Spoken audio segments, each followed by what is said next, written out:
Ketika kelaparan timbul di negeri itu, pergilah Abram ke Mesir untuk tinggal di situ sebagai orang asing, sebab hebat kelaparan di negeri itu. Pada waktu ia akan masuk ke Mesir, berkatalah ia kepada Sarai istrinya, "Memang aku tahu bahwa engkau adalah seorang perempuan yang cantik parasnya. Apabila orang Mesir melihat engkau, mereka akan berkata, 'Itu istrinya.'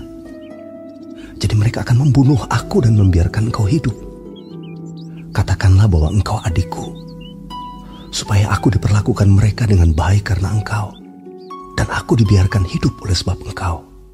Sesudah Abram masuk ke Mesir, orang Mesir itu melihat bahwa perempuan itu sangat cantik. Dan ketika punggawa-punggawa Firaun melihat Sarai, mereka memuji-mujinya di hadapan Firaun, sehingga perempuan itu dibawa ke istananya. Firaun menyambut Abram dengan baik-baik karena ia mengingini perempuan itu. Dan Abram mendapat kambing, domba, lembu, sapi, keledai jantan, budak laki-laki dan perempuan, keledai betina dan unta. Tetapi Tuhan menimpakan tulah yang hebat kepada Firaun. Demikian juga kepada seisi istananya karena Sarai, istri Abram itu. Lalu Firaun memanggil Abram serta berkata, "Apakah yang kau perbuat ini terhadap aku? Mengapa tidak kau beritahukan bahwa ia istrimu?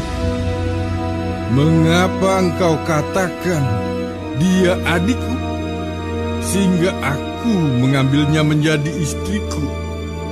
Sekarang inilah istrimu, ambillah dan pergilah."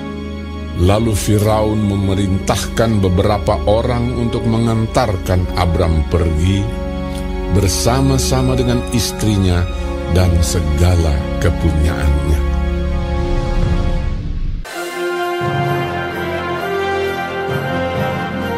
Halo adik-adik, selamat pagi.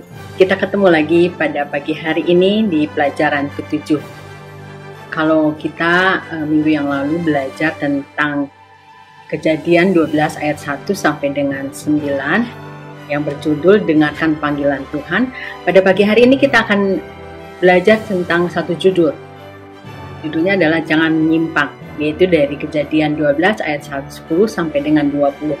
Tapi sebelumnya kita akan berdoa terlebih dahulu. Bapa di surga, kami bersyukur kepadamu pada pagi hari ini. Kalau Tuhan sudah menyiapkan kami untuk belajar tentang firman Tuhan. Kami mau belajar tentang Abram Tuhan, bagaimana kehidupan dia, bagaimana Tuhan bentuk dia. Dan biarlah kiranya ini menjadi contoh dan teladan bagi kami. Tolong buka hati kami Tuhan, biarlah kami bisa mendengarkan dengan baik, sehingga pelajaran pada pagi hari ini mendidik kami, memberikan berkat bagi kami. Terima kasih Tuhan Yesus, di dalam nama Yesus Kristus kami berdoa. Amin. Nah adik-adik, pelajarannya itu jangan menyimpang ya. Kalau adik-adik baca di dalam buku pelajaran itu, maka ada satu contoh yang sangat luar biasa. Contohnya mengenai seorang prajurit. Bagaimana seorang prajurit yang baik ya.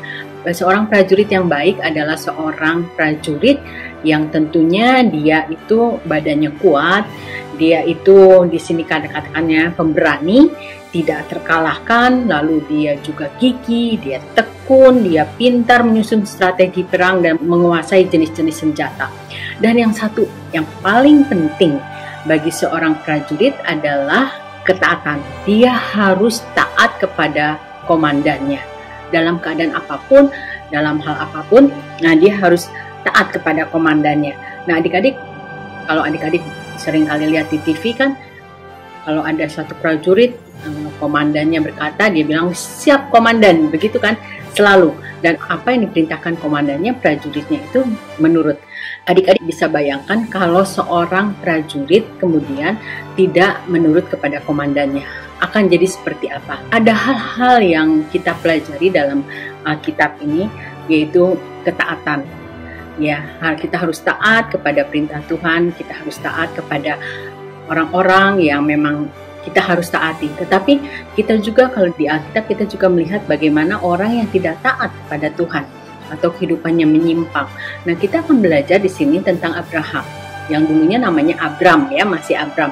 Bagaimana ketika dia pergi dari tanah Ukasdim, kemudian dia sampai ke tanah Kanaan, dan di tanah Kanaan kalau adik-adik lihat dia mengalami kelaparan. Nah, adik-adik, istri daripada Abram itu adalah siapa? Sarai. Nah, Sarai itu adalah seorang yang cantik sekali. Pada saat dia sedang menghadapi kelaparan seperti itu, kemudian tersiratlah satu pikiran dari Abram. Bagaimana kalau ada orang-orang yang bertanya tentang Sarai? Dia berpikir bahwa kalau dia mengaku bahwa Sarai itu istrinya, nanti akan menjadi masalah. Mungkin ketika dia mencari makan untuk mengatasi kelaparan yang ada, kemudian akan terjadi hal-hal yang tidak diinginkan. Nah, kemudian tersiratlah satu akal dari Abraham. Kemudian dia mengatakan kepada Sarai istrinya, kalau nanti ada yang bertanya tentang kamu jangan ngomong bahwa kamu adalah istriku ya. Bilang aja bahwa kamu adalah saudaraku atau adikku. Masalahnya ternyata ketika ada masalah, dia tidak ingat kepada Tuhan. Dia mencari akal sendiri, dia mencari sesuatu jalan keluar sendiri tanpa meminta pertolongan Tuhan, tanpa berdoa kepada Tuhan. Nah, disinilah kemudian masalah datang. Bagaimana kemudian Abram berbohong kepada Firaun. Kebohongan itu menjadi masalah bukan saja bagi Abram, tapi bagi orang yang dibohongi, bagi Firaun, dan juga tentunya kita berdosa terhadap Allah. Nah, adik-adik, kebohongan itu akan menjadi masalah bukan saja bagi kita, tapi juga dosa terhadap Allah dan juga dosa terhadap orang yang kita bohongi. Nah, adik-adik, dari pelajaran pada pagi hari ini, betapa bohong itu menjadi satu malapetaka bagi kehidupan kita. Ya, sebelum kita masuk pada kesimpulan, kita akan dengarkan dulu ya, Pastor Alex akan memaparkan lebih lanjut mengenai pelajaran ini. Silakan, Pastor. Shalom Bapak Ibu Saudara-saudari yang sangat dikasihi oleh Tuhan Yesus. Nas renungan kita kali ini adalah dari Kejadian 12 ayat 10 sampai 20. Tema yang akan kita renungkan adalah menyimpang dari kehendak Tuhan. Dari Kejadian 12 ayat 4, lalu pergilah Abram seperti yang difirmankan Tuhan kepadanya, dan Lot pun ikut bersama-sama dengan dia. Abram berumur 75 tahun ketika ia berangkat dari Haran. Dan juga dari ayat-ayat sebelum itu kita mengetahui bahwa Abram adalah seseorang yang sangat dikasihi oleh Tuhan. Saat Tuhan memanggil Abram untuk meninggalkan negerinya dan meninggalkan sanak saudaranya, Abram mematuhi panggilan Tuhan itu. Di nas yang kita renungkan kali ini, kita akan melihat bagaimana bahkan seorang Abram pun, seseorang yang sangat dikasihi Tuhan, seseorang yang sangat sayang pada Tuhan, menyimpang dari kehendak Tuhan. Kita akan melihat penyimpangan itu, kita akan melihat bagaimana Tuhan bereaksi atas penyimpangan itu, kita akan melihat bagaimana Tuhan tetap mengasihi Abram. Pertama, penyimpangan dapat terjadi pada saat seseorang anak Tuhan menjadi bergantung pada dirinya sendiri. Kejadian 12 ayat 10. Ketika kelaparan timbul di negeri itu, pergilah Abram ke Mesir untuk tinggal di situ sebagai orang asing, sebab hebat kelaparan di negeri itu. Tuhan merancang perjalanan Terah yang kemudian dilanjutkan oleh Abram atas panggilan Tuhan dan keluarganya dari Ur Kasdim ke tanah Kanaan melalui Haran. Ketika Abram dan keluarganya tiba di tanah Kanaan, mereka dihadapkan pada kelaparan yang sedang berkecamuk di tanah Kanaan itu. Pada saat Tuhan memanggil Abram, Tuhan berjanji akan memberkati Abram dan keluarganya. Namun pada saat Abram tiba di tanah Kanaan dan menghadapi kelaparan itu, Abram yang saat itu dikuasai oleh kekhawatirannya, dia khawatir tidak akan sanggup menghidupi keluarganya, menjadi bergantung pada dirinya sendiri. Dia melihat di Mesir tidak ada bahaya kelaparan itu. Berdasarkan pertimbangan otaknya, dia mengajak keluarganya pergi ke Mesir. Padahal Tuhan menghendaki dia dan keluarganya berada di tanah Kanaan.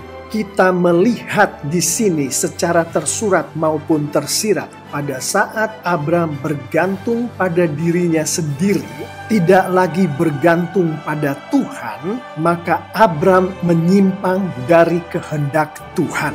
Kedua, penyimpangan dari kehendak Tuhan dapat pula terjadi pada saat hubungan seorang anak Tuhan dengan Tuhan menjadi buruk. Di Kejadian 12 ayat 7 dan ayat 8, kita mengetahui bahwa dalam perjalanan ke tanah Kanaan, bahkan setelah mencapai tanah Kanaan, Abram selalu mendirikan mezbah bagi Tuhan. Abram memanggil nama Tuhan. Abram menyembah Tuhan. Namun pada saat Abram masuk ke Mesir, dia tidak mendirikan mezbah bagi Tuhan. Dia tidak memanggil nama Tuhan. Hal ini menunjukkan hubungan yang tidak baik antara Abram dengan Tuhan pada saat itu.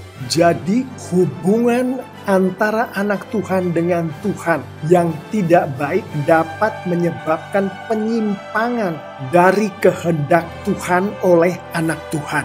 Selanjutnya, penyimpangan terhadap kehendak Tuhan dapat terjadi pada saat anak Tuhan sedang mengalami ketakutan. Takut pada manusia, takut pada keadaan. Di Kejadian 12 ayat 12, Abram takut pada orang Mesir. Di ayat 15, Abram takut pada punggawa-punggawa Fir'aun. Abram takut pada Fir'aun, takut pada manusia. Tadi di ayat 10, Abram takut pada keadaan, yaitu kelaparan yang terjadi di tanah Kanaan. Pada saat anak Tuhan takut pada manusia, takut pada kenyataan, penyimpangan terhadap kehendak Tuhan dapat terjadi. Selanjutnya, penyimpangan terhadap kehendak Tuhan dapat terjadi pada saat seorang anak Tuhan mementingkan dirinya sendiri. Kejadian 12 ayat 13, katakanlah bahwa engkau adikku, supaya aku diperlakukan mereka dengan baik karena engkau, dan aku dibiarkan hidup oleh sebab engkau. Abram mementingkan dirinya sendiri, supaya dia diperlakukan dengan baik, supaya dia dibiarkan hidup. Hal mementingkan diri sendiri ini dapat menyebabkan penyimpangan dari kehendak Tuhan oleh anak Tuhan. Bapak, Ibu, saudara-saudari yang sangat dikasihi oleh Tuhan Yesus, Alkitab dengan jelas menyatakan bahwa penyimpangan dari kehendak Tuhan mendukakan Tuhan. Tuhan tidak pernah berkenan atas penyimpangan yang dilakukan oleh anak-anaknya sendiri sekalipun. Yang dalam konteks kita adalah Abram, yang pada hari ini adalah kita-kita semua, anak-anak Tuhan. Tuhan tidak berkenan atas penyimpangan dari kehendak Tuhan, dari firman Tuhan. Penyimpangan itu dianggap Tuhan sebagai dosa, dan Tuhan selalu menghukum dosa. Sebelum kita memasuki pembicaraan berikut, saya ingin kita semua memahami dengan jelas bahwa penyimpangan dari kehendak Tuhan, penyimpangan dari firman Tuhan, ada hukumannya. Dan penyimpangan dari kehendak Tuhan itu adalah dosa. Dengan itu saya katakan, mari kita kembali ke nas yang sedang kita renungkan. Di dalam nas yang kita sedang renungkan ini, firman Tuhan tidak sedang membicarakan hukuman atas dosa Abram. Namun sebaliknya, di dalam nas yang sedang kita bicarakan ini, firman Tuhan secara tersurat dan tersirat membicarakan bagaimana Tuhan tetap mengasihi Abram, tetap mengasihi anaknya ini. Meskipun dia melakukan dosa, meskipun dia menyimpang dari kehendak Tuhan. Di Kejadian 12 ayat 16, kita melihat Fir'aun menyambut Abram dengan baik-baik. Kita juga melihat Abram memperoleh berkat yang begitu banyak. Secara tersurat dan tersirat kita melihat bahwa Abram diselamatkan, dilindungi oleh Tuhan. Abram mendapat berkat dari Tuhan melalui Fir'aun. Kita melihat Tuhan tetap mengasihi Abram dengan melindungi Abram, dengan memberkati Abram.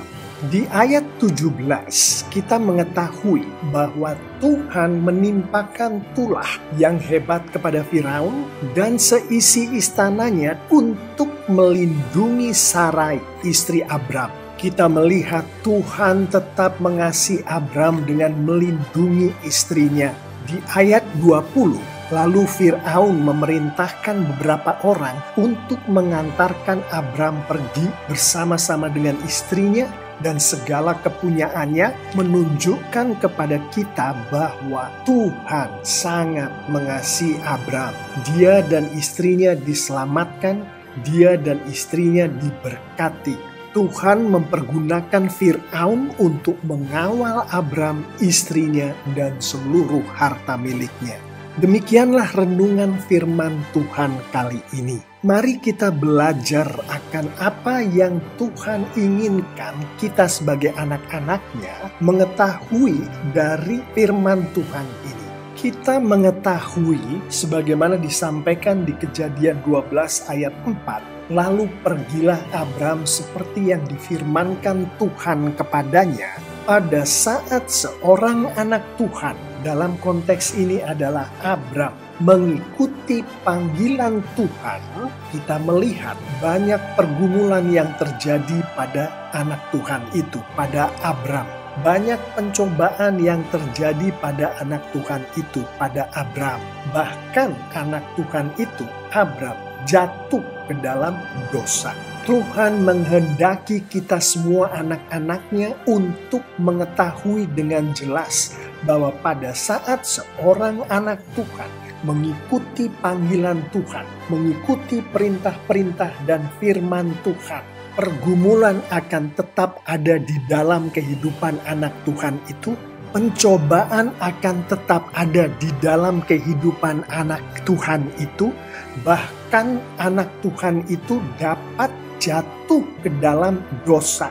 Jangan salah, dari renungan kita kali ini, kita tahu bahwa Tuhan akan menghukum dosa. Namun dalam konteks nas ini, dengan jelas Tuhan menunjukkan bahwa Tuhan akan tetap mengasihi anaknya yang memenuhi panggilan darinya. Sebagaimana yang Tuhan lakukan pada anaknya Abram, Tuhan tetap menyertai Abram. Tuhan tetap melindungi Abram. Tuhan tetap memberkati Abram.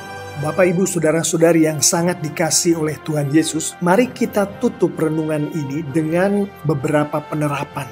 Penerapan pertama adalah sebagaimana Abram, sebagai anak-anak Tuhan, adalah suatu keharusan bagi kita untuk mengetahui panggilan Tuhan dalam kehidupan kita. Caranya berdoalah, dan dengan kekuatan doa yang kita mohonkan kepada Tuhan untuk Tuhan memberikan urapannya melalui Roh Kudusnya kepada kita, bacalah dan mengertilah firman Tuhan. Doa dan membaca dan mengerti firman Tuhan ini harus dilakukan setiap hari dengan konsisten untuk kita mengetahui panggilan Tuhan ini. Penerapan kedua, setelah Roh Kudus memberitahukan kepada Anda panggilan Tuhan melalui doa, membaca dan mengerti firman Tuhan tadi, patuhilah panggilan Tuhan itu. Caranya berdoa dan memohon bimbingan dari Roh Kudus supaya Anda dapat mematuhi firman Tuhan, yaitu panggilan Tuhan atas hidup Anda itu. Dan penerapan terakhir di dalam konteks kita kali ini, sebagaimana kita lihat tadi betapa pentingnya hubungan yang baik dengan Tuhan, tetaplah dekat pada Tuhan. Berdoa, dan bertobatlah apabila ada dosa yang dilakukan pada saat kita memenuhi panggilan Tuhan di dalam kehidupan kita itu. Sebagaimana kita belajar dari Abram, pergumulan, pencobaan akan selalu terjadi. Anak-anak Tuhan bisa tetap jatuh di dalam dosa. Pada saat jatuh di dalam dosa, berdoa dan bertobatlah. Dengan kita mengikuti firman Tuhan dan penerapannya yang baru kita renungkan bersama kali ini, Bapak Ibu Saudara-saudari yang sangat dikasihi oleh Tuhan Yesus, saya mengimani Tuhan kita dipermuliakan. Dan pada saat Tuhan kita dipermuliakan, Alkitab menunjukkan Tuhan akan memberkati anak-anaknya yang memuliakan Tuhan dengan luar biasa. Amin. Adik-adik sekalian, lebih jelas ya dengan apa yang dipaparkan oleh Pastor Alex. Nah, kesimpulannya adalah begini. Ketakutan dan kekhawatiran itu akan membawa kepada hidup yang menyimpang dari kebenaran firman Allah. Betul manusia itu kadang takut, betul manusia itu khawatir. Tetapi yang paling penting adalah bagaimana kita menyikapi khawatir dan takut itu, yaitu dengan berdoa, minta petunjuk Tuhan. Jangan mencari jalan sendiri tanpa meminta petunjuk Tuhan. Nah, di saat ada masalah, kita datang kepada Tuhan menandakan bahwa kita itu mengandalkan Tuhan. Nah, kemudian ketiga adalah kebohongan yang terjadi adalah di saat seseorang tidak bisa menjinakkan lidahnya dengan kuasa Kristus. Artinya, kebohongan itu akan menjadi satu kebohongan yang lain. Kita tahu bahwa lidah ini kemudian tidak bisa kita kuasai lagi. Oleh karena itu, akhirnya hiduplah taat seperti yang Tuhan perintahkan. Ya, taat seperti prajurit itu kepada komandan. Tidak ada kata sesuatu yang membantah, tetapi mari kita taat. Nah, penerapannya adik-adik adalah jadilah pribadi yang selalu jujur, yang selalu taat kepada Tuhan, yang selalu ingin memuliakan Tuhan. Yang kedua adalah penerapannya bagi kita, janganlah menyimpang dari kebenaran firman Allah. Tetapi mari menyatakan kesediaan kita untuk hidup taat. Walaupun mungkin banyak godaan, walaupun mungkin banyak rintangan, tetapi taat saja kepada Allah. Maka Allah akan menolong kita. Saya percaya itu. Nah, adik-adik, pelajaran pada pagi hari ini, ayat hafalannya itu diambil dari kitab Kejadian 12 ayat 17 yang mengatakan, tetapi Tuhan menimpakan tulah yang hebat kepada Firaun. Demikian juga kepada seisi istananya karena Sarai, istri Abram itu. Ya, adik-adik, demikian pelajaran pada pagi hari ini. Oke, dan saya ingatkan, kalau adik-adik ingin memberikan persembahan, silakan kepada ini nomor rekeningnya. Ingat ya, ini nomor rekeningnya. Oke, adik-adik, sampai di sini pelajaran kita pada pagi hari ini.